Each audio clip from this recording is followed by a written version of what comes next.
এখানে যাইতে আপনারা না মিলে জিল্লা আপনারা দিলে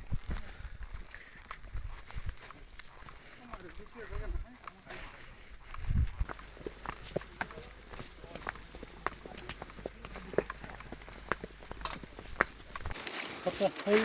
এই 거기 자기 분명 없나 어머나 지나이 어머니 거고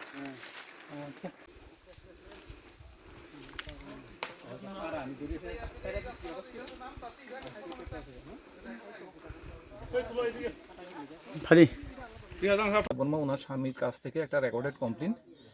রেজিস্টার করেন এবং তার পরিপ্রেক্ষিতে আমাদের মুঙ্গিয়াগামীতে একটা কেস রেজিস্টার হয় 20/2024 মুঙ্গিয়াগামী 307/25/27 আর্মস অ্যাক্টের উপরে। তো এটার পরে কালকে ঘটনার পরে সাথে সাথেই আমরা এখানে পিউতে ওই দিন রাত্রেই আসি 14 তারিখ। তারপরে বড়বাবু ওনার আউটস্ট্যান্ডিং ইন্টেলিজেন্সের মাধ্যমে উনি গোপন খবরের ভিত্তিতে একটা ইন্টেলিজেন্স ইনপুট আসে যে এখানে সন্দিরাম দেববর্মা, বাবার নামটা কি? বাবার নাম শ্রী ক্ষীরোদ দেববর্মা, 2 ব্যাকলের এখানে তার জুমের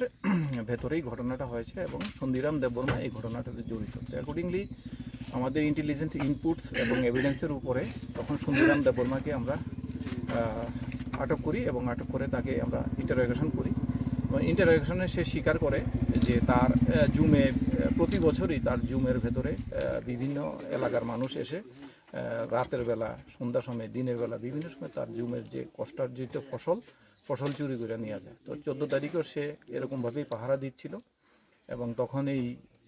যে মহিলা স্বপ্না দেববর্মা উনি এবং ওনারা নাকি তার জুমে, ওর বক্তব্য, ওনারা নাকি তার জুমে গিয়ে তার যে ফসল চুরি করতে চেয়েছিল তখন সে তাদেরকে তার পজিশনে থাকা গাদা বন্দুক থেকে গুলি করার পরে যখন সে দেখে যে স্বপ্না দেববর্মা আহত হয়েছে সে সেখান থেকে পালিয়ে যায়। তারপরে তাকে আমরা জিজ্ঞাসা করি যে তুমি কোথায় বন্দুকটা রেখেছো, তখন সে বলেছে যে জুমের পাশেই একটা জঙ্গলের ভেতরে সে লুকিয়ে রেখেছে। তখন আমরা তার কাছে আমরা জানতে চাই যে তুমি বন্দুকটা যেখানে ঘটনাটা করেছো সেই জায়গাটা বন্দুকটাকে দেখাতে পারবে কিনা। তখন সে বলল যে হ্যাঁ, আমাকে নিয়ে গেলে আমি দেখিয়ে দিতে পারবো। তখন সাথে সাথে আমরা SDM তেলিয়ামোড়াকে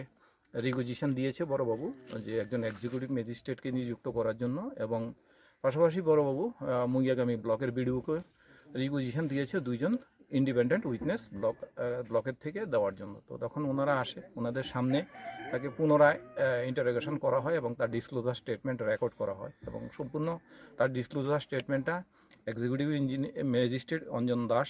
মহাশয় এবং 2 জন ব্লকের আধিকারিকের সামনে আমরা সেটা রেকর্ড করি এবং তারপরে সে আমাদেরকে লিড করে নিয়ে আসে যে ঘটনাস্থলে এবং ঘটনাস্থলে পরে পাশাপাশি যেই জায়গাটাতে গভীর জঙ্গলের ভেতরে যেই জায়গাটাতে সে বন্দুকটা লুকিয়ে রেখেছিল সেখান থেকে সে বন্দুকটা বের করে দিয়েছে এবং আমরা ম্যাজিস্ট্রেট এবং উইটনেসের সামনে বন্দুকটা রিকভারি করেছি এবং তার পজিশন থেকে আমরা